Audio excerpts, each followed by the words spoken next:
Yo, welcome to the Clutch Corner. Hey guys, I'm excited today because I feel like we haven't done our show in a very long time. So I'm like really excited to be able to get on here and do our thing. So I wanna bring in the corner four. We got the beautiful, the lovely, the amazing, the talented, the first lady of Five Reasons Sports, Alana Tahauer. I thought that was my intro. Of course not. You're You're the numbers dude. So we got the numbers dude, Michael.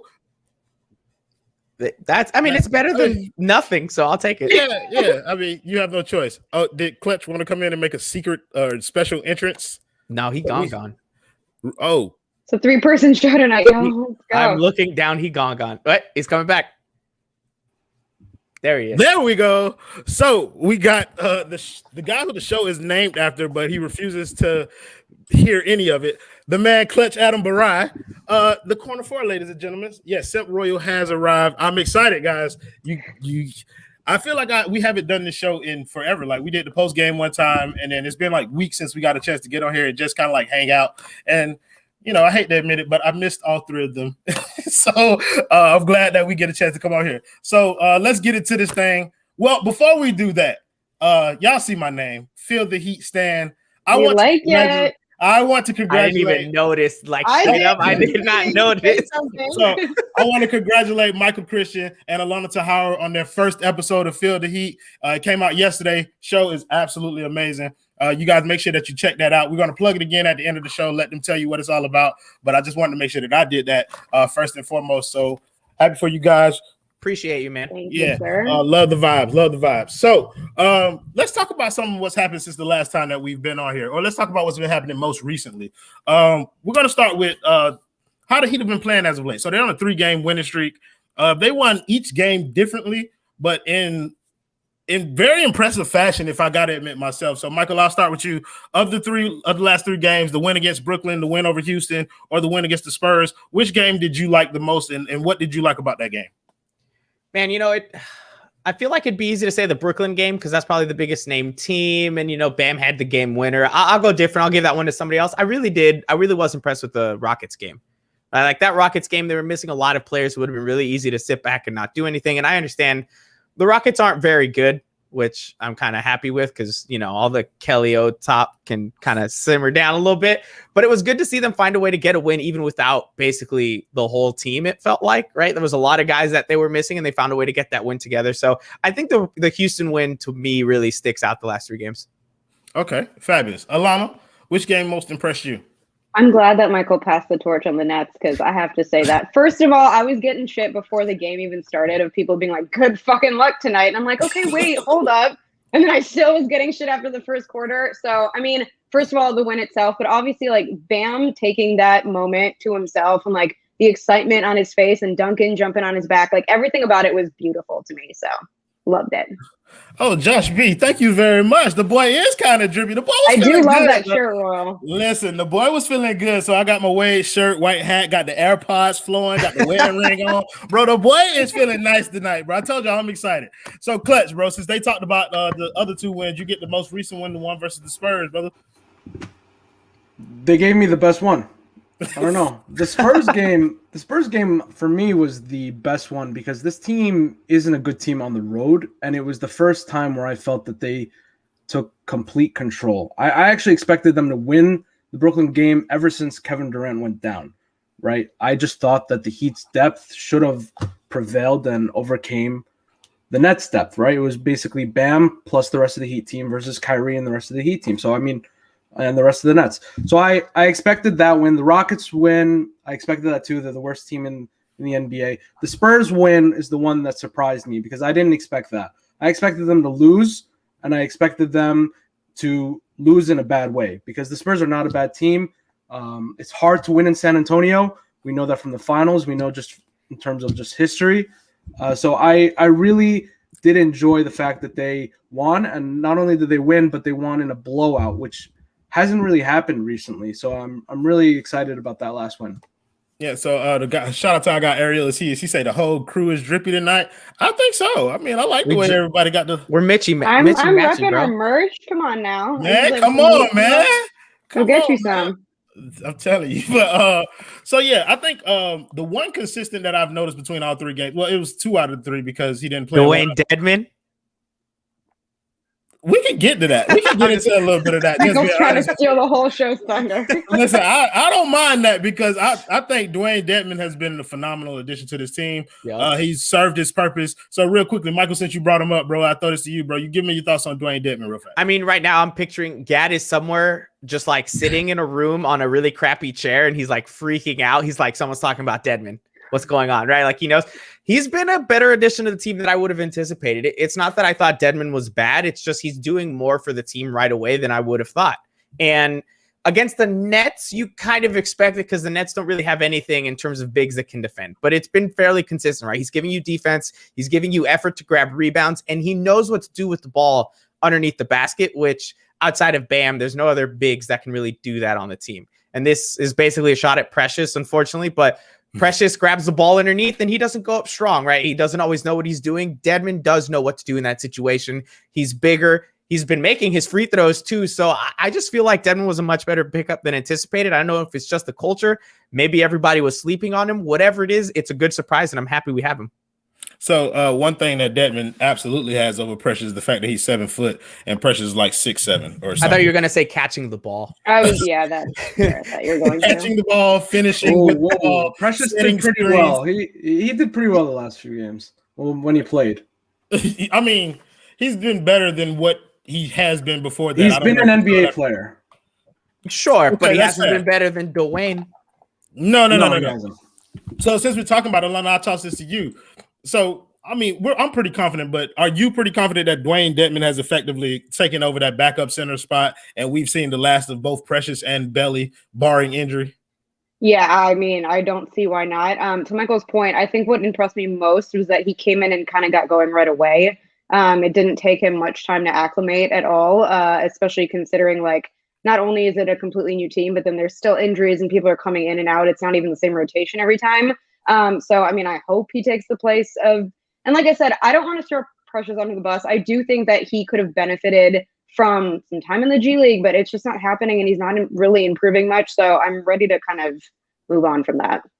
Okay. That's fair. And I guess to wrap this conversation up about Dedmon, I want to ask you, Clutch, a question that I've asked several other people. Is Dewayne Dedmon a better signing than what we would have got outside him? Like if we would have signed LaMarcus Aldridge or Boogie, like is he a better signing than both? I mean, Boogie can't even get a regular contract, and LaMarcus Aldridge retired, so he's already better than them. And I want to say just before we get off the Dewayne Dedmon topic, we've played 3 teams that don't have a real big man rotation. We're playing the Rockets, the Nets, and the Spurs. I don't really expect much out of the bigs for them. But I did expect a lot out of Bam, Dedmon, Precious. They all came through. And what we noticed when Dedmon was sitting out in those few spurts in the Spurs game, it felt a lot like pre-Dedmon when we had Bielitsa on the court or even Kelly, where a lot of putbacks were going in from guys like Eubanks and stuff like that. So it feels a lot better knowing that Dewayne Dedmon is there as a backup instead of one of those other guys. And I definitely believe that they sort of lucked into getting Dewayne Dedmon instead of one of those other guys. No, that's I don't fair. think it's luck.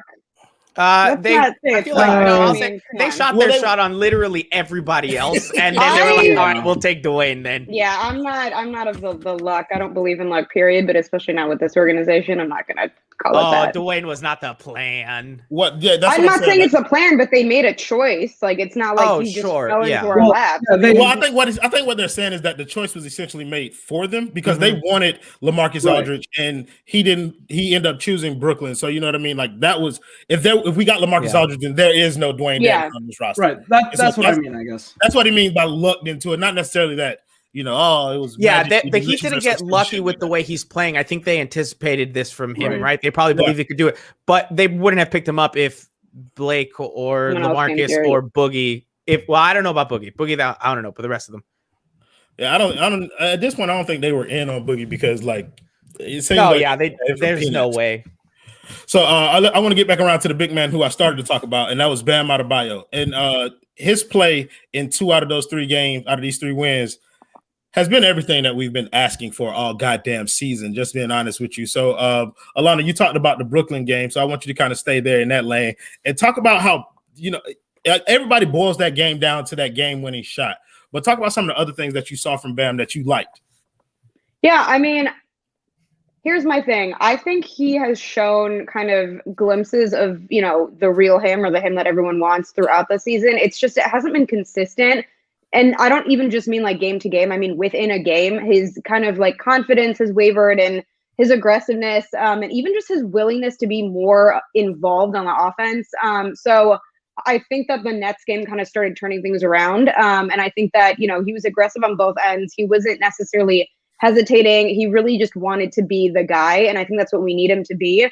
And I feel like even in his interviews, like his confidence has gone way up. And I think he finally understands like the role he needs to play, especially in this playoff push, because without that, it's just, we're not going to make it. Okay. I agree. I've loved Bam's aggressiveness, and at certain times, like even in the Spurs game, you saw that there were pockets in the game where Bam was like, pretty much, I'm the best damn player here. Give me the ball, get the hell out of my way, and I'm going to do what I want for the next couple of minutes. Michael, I want you to talk something about what you've seen from Bam's growth. I will say, and I'll credit this one first to Jonathan, who said who made like a connection between LeBron and Bam, right? And just like their physical ability and all that stuff. But also, I think Ethan said this on the pod. It was funny, that game against Brooklyn. I wouldn't even say that was the best game he's had recently, right? Like that fourth quarter, he was struggling at a lot of points, right? Like he had some turnovers that were really costly. And that one I'll compare to LeBron just from, we all remember the finals against the Spurs and LeBron had a bunch of turnovers, but then also scored a bunch of points. It's like, we're not in it without him, but he's also kind of messing it up. Like Bam was in for a bad time, but just the confidence he had to say, I'm going to take this shot anyways, which he never does. Right. And part of that is Jimmy being off the court. And I think even when Jimmy comes back, that's something that they should continue to look for. I'd honestly rather have the ball in Bam's hands in that situation than Jimmy's, if I'm being completely honest. Even if he's not the one taking the shot, I just trust him a little bit more to make a better decision than Jimmy does in a lot of those opportunities. But the fact that he took it anyways, regardless of how much he struggled in the fourth, I was super excited about that. That's a spicy take, Michael. Christian, yeah, talking about you the ball in Bam's hands over Jimmy. Listen, I'm going to come back. Black Wafus, he said, waifus. Waifus. That's anime. I don't know what this means. He said the first lady is a definite waifu. It's like an anime thing, like when there's a girl anime character that you love and she's like good? Awesome. It's just like a waifu. Yes, it's a good thing. Okay, great. There's probably deeper that you can get with it, but I'll stop there. I would imagine he wouldn't spend money to say something that negative. I want to get into Bam's defensive impact over the course of all three games. And I'm gonna throw this to you, Clutch.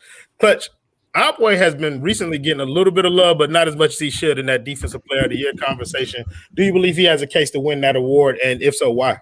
I think he does, because he transforms this Heat team in a way that no one else does. I think that if he's at his height and he's at his ceiling as a player, there is no scoring on this team. I just think he controls the game in such a way that if you switch on him, no matter what player you are, you're going to have a difficult time. You're going to get a difficult shot off. So I think Bam, just with that alone, I think he deserves to be in the conversation. Now, the reason why I think he should win the Defensive Player of the Year is because Rudy Gobert, I don't think, can play with guards like the way that Bam did to Kyrie Irving just the other night. Rudy Gobert, I think, has more of a case to be played off the court, whereas Bam in the playoffs, the only choice you have is to play him. So for players like that, I just think that Bam as a player, he has such a higher ceiling than those other guys, and there's no point in the game where you can't afford to have him on the court. Ben Simmons, you can play him out of the game. Rudy Gobert, you can play him out of the game. Bam, you can't do that too. That is a fabulous point. One of the biggest ways that you can see that is when he was guarding Kyrie Irving in that Brooklyn Nets game and locking that ass up all evening long. Okay. Michael, I know you thought you was gonna get off the hook, but I'm not gonna let you get off the hook saying that stupid shit about I Bam. don't think it's you stupid. rather have Bam. Yep. Alana, you go ahead and tell Michael why he's wrong about rather having Bam with the ball instead of Jimmy. Unless you agree. Yeah, no, I can't agree with that. I'm not sure what's happening in your brain tonight with that take, Michael. I mean, if Jimmy was off the floor, would Bam be my option? Probably. And the thing is, it also obviously depends on the kind of game that Bam is having. But no, I would not put my faith in Bam's hands over Jimmy. No way. Yeah, because you're smart. And I like an earth sign. Right. I stand by it. And you like winning basketball games. I do like winning. Yes, Who has I more do like winning. buzzer beaters this season to win a game? Huh? Between the two, who has them? So you're basing it Who on has them? one game? Who has them? What does that have to do with anything? One game, There's Michael? obviously more than that. No, but I'm being serious. There's something about Jimmy with the ball at the end of the game. I feel like he's going to take a contested 3-point shot. That's not his thing. It's happened way too many times. I'd rather see it in Bam's hands. But in the playoffs, he's done exactly what he's needed to do. Yeah, and in the closing moments, I feel like Bam's going to get the ball and wait for a dribble handoff. Bam made the shot he had. That's the first time we've ever seen him in that opportunity. I give him another chance.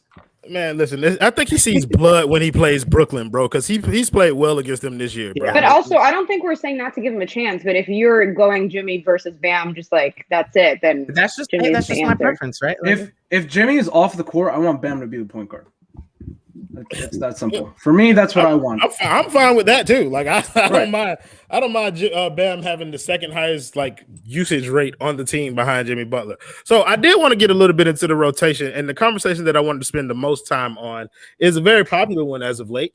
Is the Herro versus Kendrick Nunn. Now, obviously, this conversation would have been a lot easier for me to have a couple of days or I bet before last night. Mm-hmm. Before last night. Oh, but don't worry, I still came equipped with the strap along if y'all come in here with the foolishness. So I feel like I'm gonna be jumped in this segment. I'm just being honest with you. I feel like everybody's gonna be on the opposite side. But Alana, we'll start with you because I already know where you're going. Herro versus Nunn.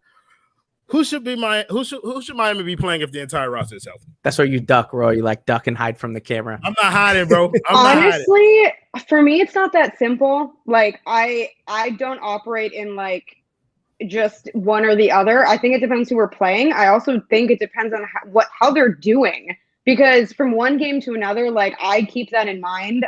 So do I think people should give Tyler a chance and keep doing that? And do I think he's actually going to be more consistent the more like opportunity gets? Yes, but it's not a straight, easy like yes or no for me. This wasn't Sorry. an yes or no question. It was an either or question. Who is it? Oh, you can't cop out. Come on. You can't cop out. Who Not a should cop he? out. That's my That's a my cop opinion. out. 100% that's a Yeah, cop it's a out. cop No, out. it depends who we're playing and how they're doing lately. There's no way that I'm going to answer one or the other, Okay, like in a vacuum, In a Michael. playoff Boo, game, I hate your answer. in a playoff game, who would you rather have on the court in the fourth quarter? No, Tyler Herro. that I can't. Doesn't matter. Depends who we're Tyler playing. Herro. Depends how they're doing. My answer doesn't change. Sorry. She's not doing it. She's not budging. Bro, I already know how. You this don't is know me gonna well end. enough to know that. Yeah, like I already you're know not that getting your she's way not. with me, She's so. not going to answer the question. I'm but just not because I can't answer. Give me well, I just want you to admit that you didn't answer the question. my answer is not black or white. There you go. No, you and No, I I are didn't black. answer- You and I are you're black right. and white. You What didn't is answer the the option question. between Nunn and Herro? And the You answer didn't is match black it, and not white. black It's and not white. that Why is it simple not for black- me. Look, you are such a politician, Alana. Say you didn't answer the question, and we can move on. I'm not saying that either. Oh You're not my getting God. anything you want out of You me are tonight. You are so difficult, Michael. If you're fully healthy, who should he be playing? Kendrick Nunn or Tyler Herro? I think they should be playing Tyler Herro. And this isn't an overreaction to yesterday's game. I said this on Tuesday when I was on Floor is Yours with Ethan, Greg, and Ariel. Like, it's not. I agree, people are overreacting after yesterday, right? Like, he has the one, just like they did with Nunn. Nunn scored 30 points against Houston. Everyone's like, Nunn is way better, and they started this conversation. Then Tyler goes and scores a bunch of points in the fourth quarter, and it was like, Tyler's the guy. Go with him. In the fourth quarter situation that Adam's talking about, I trust Tyler more. This question only came up because the only way they lose minutes is if Depot comes back. And if Depot comes back, I'd rather have Herro next to him than Nunn. So between the two, I'd rather have Herro than Nunn. Okay, so I want to thank Andrew Green for the $4.99 dono. He said, "No way Nunn should be buried if Vic's bird. No way Nunn should be buried if Vic comes back, but Herro is the answer." Whatever. Well, okay, hold on. Nobody talked about this one, though, because it's a point guard thing, right? What about Goran? What about if you have them two rotate? Everybody went straight to Herro. Goran's I think a certain irreplaceable. person asked that in the comments the other day. Oh, you mean the one that didn't answer the question tonight?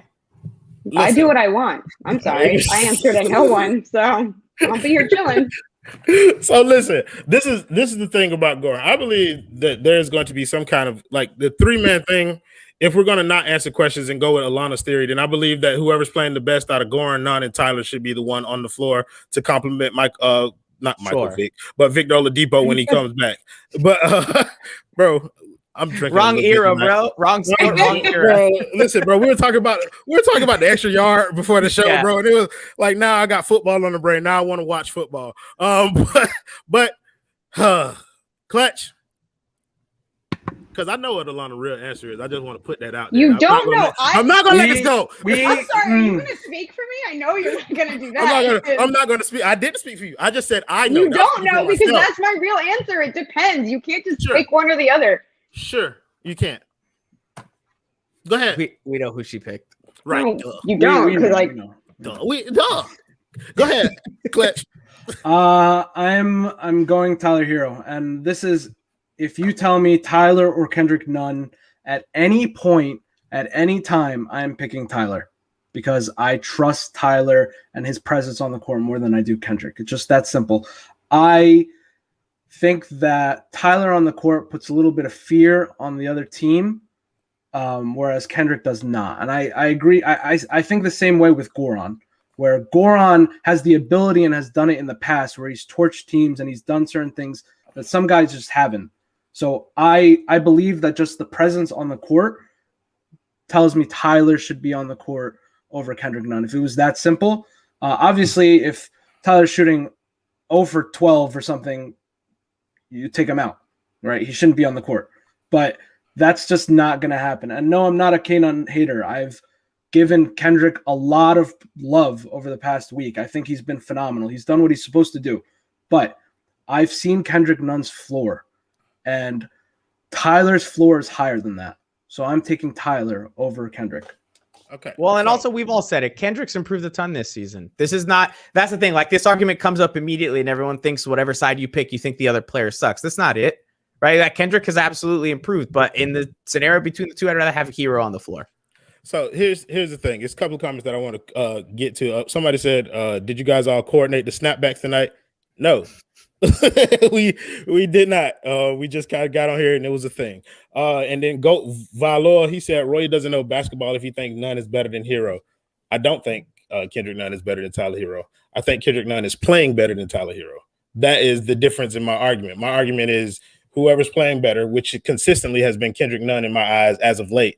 That's who I believe should be playing. And it's not that I don't think Herro has a higher ceiling or a higher floor. All of that is true. And in cases like last night where he gives you 20 completely useless ass points in the fourth quarter, then yeah, it looks like he deserves more minutes than Kendrick Nunn. But what I'm saying, they were up by 10, Alana. And they were going to win anyway. What? Hold on. No. I'll say I don't know what you were thinking, but I'll speak against that one. So we're gonna really praise Nunn then for scoring 30 against the Rockets when they're a terrible team and we blew them out. Did I say anything about nobody said it then. Nobody said, Nunn scoring useless points in a game that doesn't matter. But it wasn't useless because Jimmy and Bam wasn't playing. And without his 30 points, we lose that game. Without Tyler Herro's 20 points last night, it's almost like this argument has other factors in it. Like, okay. It does. Alana, the argument does. It's not just looked in the vacuum. When people talk about Tyler Herro, they're talking about him being cheaper. They're talking about how Kendrick Nunn has a contract at the end of the season, and which one would you rather have moving forward? That's not the conversation. The conversation is right now. I wasn't talking about I'm not talking about you. I'm not talking about you. I'm just saying that I'm talking about the other factors that you were talking about that are involved in this conversation. That's my point. There are other things involved in this conversation, like what's moving forward. My argument is based off of what's happening right now, and I believe that Kendrick Nunn has played better right now than Tyler Herro. Stop being so logical, Alana. Yeah, it's hard for me. No, assessing at the other comments. I know, me too. The sexual. You need to chill. Royal space. I am a happily married man, folks. I just want to put that out there. Nothing against Alana and all that, but I'm offended. Yeah, thanks. Like I'm good. So I left my rundown because Alana, it seems like we've been arguing a lot more than I really wanted to, and I don't like that. So I want to get back to the good vibes that we have at the beginning of the show. I'm with you. what's the next person that you want to talk about in the on the rotation? Well, you're not gonna like this. Oh well, shit. Then we're gonna go right back to what we were just doing. I'm just saying, Goran looks a little better recently. No, I told you you're not gonna like this. Yes, he does look better. I will give you that. Goran? Yeah, I have no argument. Okay, there you go. There go your argument. Clutch, where are you on Goran? He's been okay. Like he's not doing great. I mean, again, we're looking at a 3-game sample size where it's been the Nets, the Rockets, and the Spurs. I think Goran has been he's done what he's supposed to do. He had like what 13 points the other night. I mean, he's played serviceable, but he hasn't looked like amazing. He hasn't done everything in the world. Like he's gonna have good games. I think I said better, but no. yeah. I'll say this though right. about the games. Like, okay, I understand the teams that we've played haven't been great, but they also did just lose to the Timberwolves. So this is one of those things where it's like you started losing confidence in this team beating a lot of people. So the fact that they're beating bad teams and beating them with large margins of victory, which they hadn't done basically all season, I'm going to take it and run with it. No, yeah, but he has been playing better to Alana's point. He has been. It's just he's been hitting his threes, right? Oh, I haven't seen him. Right, I haven't seen him get to that other gear yet. Maybe he will, maybe he won't. We'll see. But he's been hitting his threes. So my thing about Goran is a lot of times earlier in the season, I felt like we were losing games because of Goran's minutes, and now I don't feel that way. Mm-hmm. Like even if we lose a game, it's not because of the way Goran's played. Goran is he's kind of rebounded from where I was a couple of weeks ago, where it's like, God damn, get him off the court, Spo. And it's like, now it's like, I don't mind him being on the court because when he's on the court, he's productive. And it may not be to the level that he was in the bubble or last year or anything like that, but it's not hurting the team. He's doing other things to help the team in that regard. Now, I'm not sure if that's where you were going with it, Lalana, but just kind of like give us more depth on what you mean with Goran.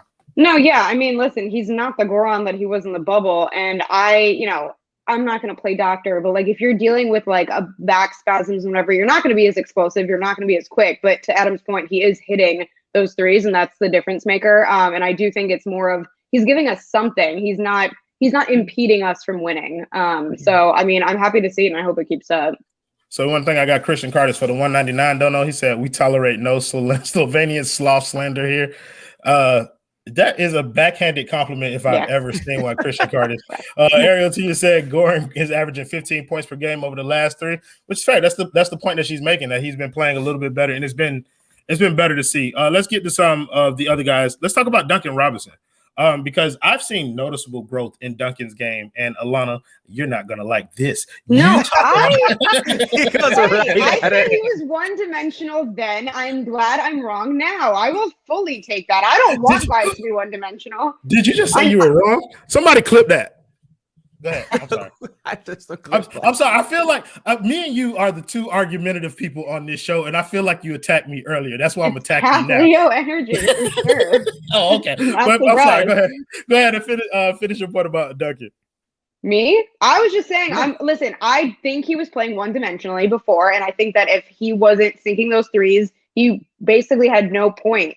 Like, he wasn't helping us, but now his defense is way better. I mean, he's better at ball handling. I think he's honestly, his basketball IQ is picked up too. You can kind of see that he's like figuring things out that way. So I'm glad I was wrong. I don't know if it was the trade talks or what, but I'll take it. One of the things that I attributed it to on the post-game shows was that they needed to find counters for that dribble handoff shit. Like they were that was getting stuffed at the beginning of the season, and like it wasn't as open for him, and he was a little bit slow on picking up ways to counter that. And one of the solutions that I've seen so far is that little pocket pass that he makes to Bam, which is one of the improvements that you were talking about. Michael, talk about some of the other areas of Duncan's game that you've seen develop.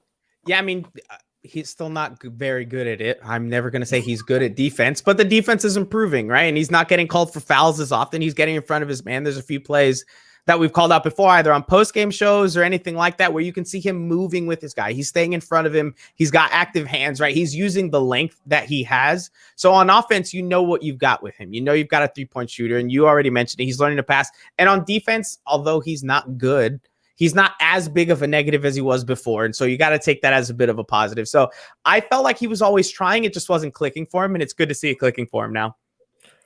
One of the things that I like is the way he's been finishing around the rim.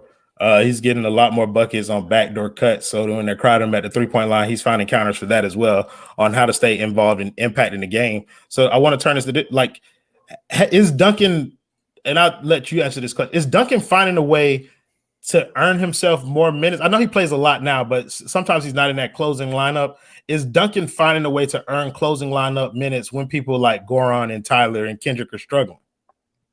Ooh, I'll let Adam go first because he hasn't spoken a little bit. I think so, because offensively he's been on fire, and I think he's giving us more than he's giving up. And if those other guys aren't hitting and you have Jimmy who is controlling the ball and he's the point guard, I'm completely fine with the way Duncan's been playing. And they play a zone defense, so it's not like it's completely his fault. I remember in the Spurs game right in the beginning where he was beaten off the dribble, and that right after that he hit like 2 threes. Right. So I'm okay with him giving up those buckets if he can hit his threes. So in the closing lineups, if those other guys aren't doing what they're supposed to do, I'm fine with Duncan, hitting his shots. And if he's not making his shots and all those other guys are sucking, we're not winning that game. Wait, I'll just say, I know he's not watching, but happy birthday, Duncan. That's today. So yeah. What is he, 27 now? Yeah, he's old, man. So this kind of leads me to a question. Fuck it. We talking off season right now. Are you paying Duncan? Alana, yes or no answer, then we'll move on. How much? Yeah, the money.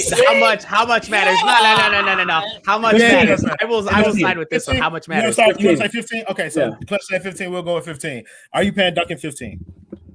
Yeah, but I'm not paying him over 16 probably. Okay. Okay, so Michael, I think Alana just changed the question for me. Michael, are you paying Duncan 15? And if not, or if so, how much are you willing to pay 15, Duncan? 15 is my ceiling. 15 is my ceiling. I'm 15 or less. If he takes that, I'll take him. More than that, no. There's other players. Wow. Clutch? My max is 23 million. Jesus. You can't let him go. For over 4 years, what a steal. You can't let him go. The trade deadline passed. You can't let him go. He's an asset. You lose him for nothing if you let him go. Not letting him walk. But if you pay him 23, that trade is going to be so tough to make, man. Then he's salary filler. Give him 2 years, 23 million. I'm not letting him go. Yeah, so I think I'm with you guys. I'm guaranteed to pay him if it's 15. I think the highest that I was willing to go was like 18, though. Like, I think 18 is kind of like my ceiling for how much I want to pay him. 23 just seems like entirely too much money for me. Yeah. Like, that's too rich for my blood. You get to a certain point where it doesn't matter how much over the cap you give him. You're like, I understand. We're getting that money. We're paying Andre Iguodala $15 million. So I mean, like, and if you're an over the cap team, it doesn't matter how much you give him. And it was the same thing with Myers. I would have rather they paid him more money so that you can trade him for a bigger contract player. It's the same thing. That worked out well. It did. It did. Trevor, let's talk about Trevor Ariza. Shit, like, he's been fucking amazing.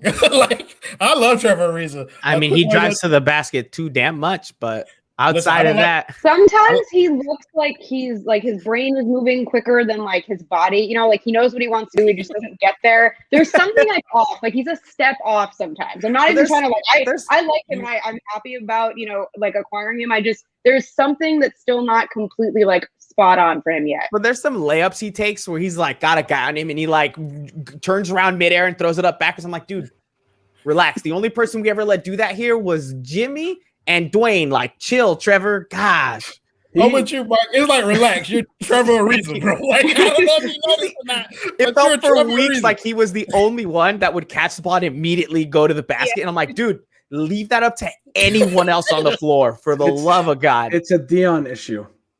Yeah, so with me, it's like, Trevor, you can dribble the ball 2 times. If you ain't where you're supposed to be by 2 dribbles, stop dribbling past the ball. And it's him. I think one of you guys alluded to it. It's him finishing at the rim It ain't it, bro. Like shoot corner threes, bro. he gets there. He just loses his idea. You'll get under the basket and there's no one around him, and he takes so long to go up that then somebody gets on him and he has to adjust midair and turn. I'm like, bro. It looks like he has amnesia. Like he's like, what am I doing his brain, here? His brain moves quicker, and then he doesn't really. On the defensive side, though, great job. Love it. Corner three, way to go. The driving, stop it. Stop it. You're Trevor Ariza. Okay, just keep that in mind when you're playing basketball. You're Trevor Ariza. Thank you, Christian Carter, for the $4.99 dono. He said media talks about Tyler like his relationship the problem. Imagine him not being in a committed relationship. He'd have more of a mess in MIA clubs. This whole topic is dumb. Like, can we stop commenting on people's relationship? Like, just chill. Anybody who's watched the post-up show, I done told y'all a million times, I am done with the Tyler Katya stuff. Like, you can comment. I appreciate your donation. I'm not going to address it. I'm not going to talk about it. You guys are more creative than that. Come up with better comments, and we will talk about whatever you donate for. But that shit. But what about I'm bored. I mean, we should talk about it though. The celebrity stuff, the Cheerios or Heroes and the bowl. I'm not giving it credence. I'm just saying it was a topic of discussion. I still don't get how having your own cereal in a Chipotle bowl is going to affect your on-court presence. Like, I'm sorry. I find that ridiculous. I mean, it shouldn't. I don't think it is. Right. And if it does, you shouldn't be on the court. I want to talk to y'all about that after the show. I don't want to talk about it on air. I want to talk to y'all about that after the show. So we'll do that in our post-show, powwow. Secrets reveal.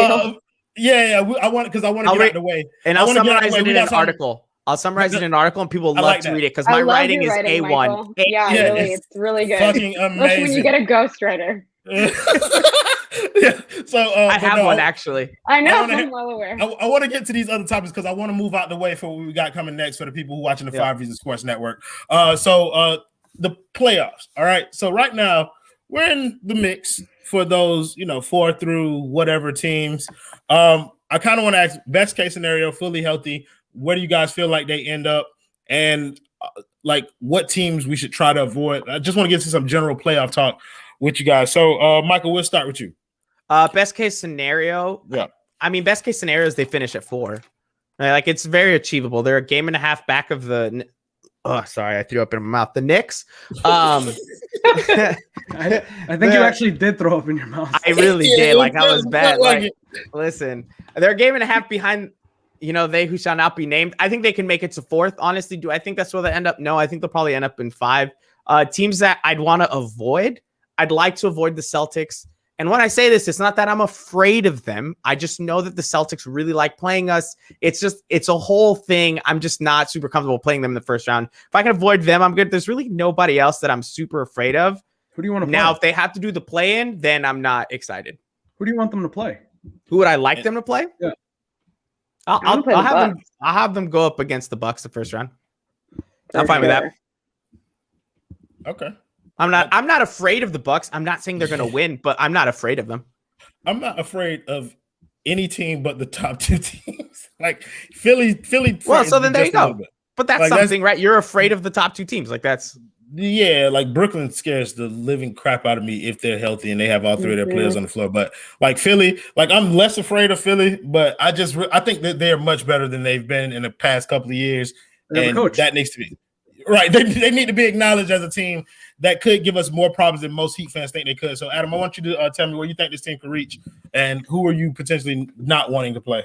I think they end up 4-5. To me, it doesn't matter. 4 or 5, it's the same thing because, again, we don't have fans in arenas or to the degree that it would actually affect outcomes.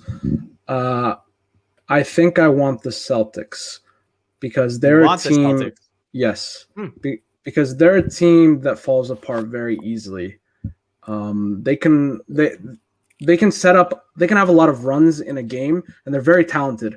But I don't trust anything about them.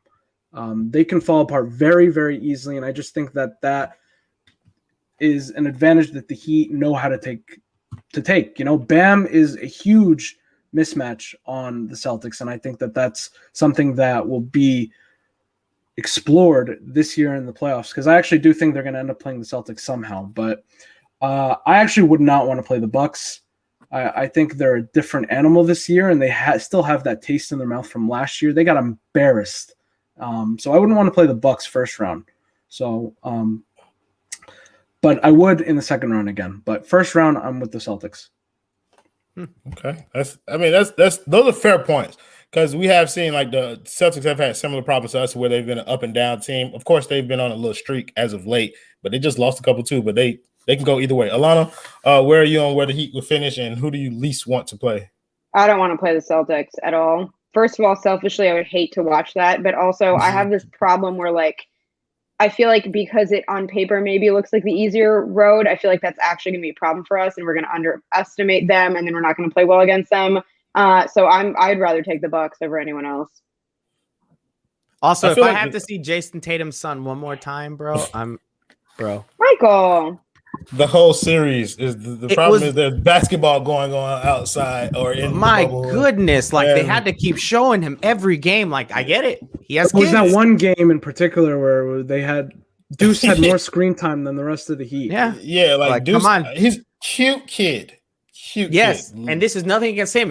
My problem is with ESPN continually putting him on. Like, come on, I want to watch basketball right now, guys. Like, it's the same thing as LeBron. They put LeBron on the TV screen. Oh yeah, when we played the Lakers, it was the bench. They showed more of the bench than the actual damn game. Yeah, that is hilarious. So yeah, like I said, I'm trying to get out the way. So anybody else got any topics that you want to hit on basketball wise? Wait, what were your answers to that? Yeah, I was going to ask you that, Ro. Oh, was my answers? Look, I don't want to play the Celtics. Like I'm not a fan. Like I'm with you guys, kind of like in reverse. I'd rather play the Bucks. And yes, I understand that they're a better team, but both of these teams have the same taste in their mind for Miami. And if I'm going to pick one, then I'm going to pick the team whose best player we actually have a pretty decent chance of stopping. Jason Tatum, It's different though this year with the Bucks. It just feels different because it feels like a whole different team to me. And I know that Giannis still doesn't know how to shoot, but it just feels like last year it was Chris Middleton and then like part of Giannis because we knew how to stop him. But this year, and then all the other players were missing their shots. This year it feels like they're not missing their shots. Yeah, but here's my counter to that. The difference also between this year and last year is that they do not go as deep as they did last year. They don't have as many players that can hurt us. So you mean on any game? You mean Giannis is going to play more than 32 minutes in a playoff game? Maybe his coach is still Bud, so Bud might sit his ass at the 23-minute mark. But let's be honest. Like this is one bench that I believe our bench could outplay, and that's kind of that is going to even. That's going to me too. But that kind of evens the odds in my favor. So I'd rather play I'd rather play the Bucks, the Knicks, the Atlanta Hawks. I don't care which one of them is there. Oh yeah, the Knicks. I'll play the Knicks. Sure. Yeah, I don't want to watch the Knicks. No, thank you. Nobody wants to watch it. My hope is that they find a way. In mind here. My hope is that they find a way to slide into 7 and then lose in the play-in. That would be just the ultimate goal, to watch these stupid fans that are like, "We're in the 4 seed, guys. Let's go riot." That's so sad. The 4 seed. I want you to read the dono and address it because I mean, he's asking you. Thank you, Derek Williams. I don't think you're actually Derek Williams, but thank you for the $5. Clutch with having Vic's bird rights. Does that enable us to sign another high-priced free agent and retain Vic as well? It depends on his cap hold, 1, and 2. It depends on how much you sign him for. So if you sign him right away, how much does he go for? Right? If we sign him for, let's say, $15 million for 1 year, they'll have money to spend on somebody else. But if they don't, I don't know what his cap hold is. I'm gonna assume it's something like $22 million or something because he was making a lot of money. So it depends on his cap hold, 1. And 2, it depends on how much they sign him for. But I do think that they can keep him and do a sign and trade with another player, maybe like Duncan, and get a high-profile player in return. Beautiful. It is a wonderful way to end it on an area of your expertise. So let's go ahead and let's play some of our sponsors of the Clutch Corner. And I'll start because I missed this one on the post game the other night, and that's Therapist Preferred. Y'all can see this? Mm-hmm. Put me full screen, somebody. Either one of y'all. Somebody? Except for Alana. Okay, there we go. So Therapist Preferred is a CBD company that was founded in 2019 by a physical therapist to optimize performance and recovery for active people. You can take my full screen now. They have 100% THC free and third-party verified lab. All the products are made in the U.S. With cutting-edge technology and organically grown hemp. Their most popular products are the CBD sports cream, strawberry lemonade, and green apple flavored gummies, which are what I have here. The green apple gummies, they are thebomb.com. I just want to let y'all know that. And if you go to their website and you use the promo code 5 reasons, that's the number 5 reasons, all one word, no spaces, you get free shipping and 20% off your order. So you make sure you shop now at therapistpreferred.com and follow them on social media at therapist, but they spell it THRPST preferred at therapist preferred. So make sure you guys do that. Thank you, Christian Cardis, for the $199. Don't know. He said Bucks traded depth in COVID season. Dumb as F. That's actually pretty good. I'm not gonna lie. That's gonna be underrated. It's not gonna be understood by all Christian, but I just want to know. I see you, brother, with that. So, Adam, you get to talk about Vertagear tonight, brother. Oh, this is the first stream I've been on in a while where everybody is sitting in one too. I just want to put that out there. Wow, you gotta make fun of them like that. This has to be the only one because they're poor.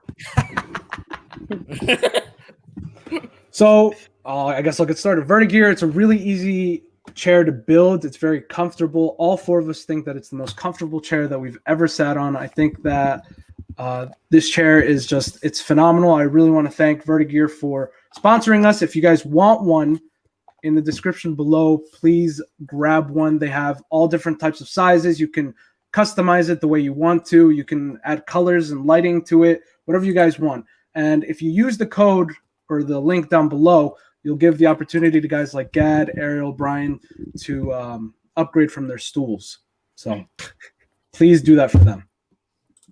Somebody asks, are these Dion type gummies? You have to go and buy some. Go to therapistpreferred.com, use the promo code 5 reasons and get 20% off your order and free shipping. And you too can experience the euphoria that I am experiencing now after just eating one. Michael. Yes, sir. You get to pay Miami Grill tonight, brother. Hi, Miami Grill. Bunch of great food. You want to eat Miami? I think that's the phrase, something like that. You can have Miami at Miami Grill. You can get some gyros, and they have cheesesteaks and fries that are super good because they're like the actual like seasoned fries, right? Like, hey, got to taste of Miami Grill. They have a website and apps. Go check it out.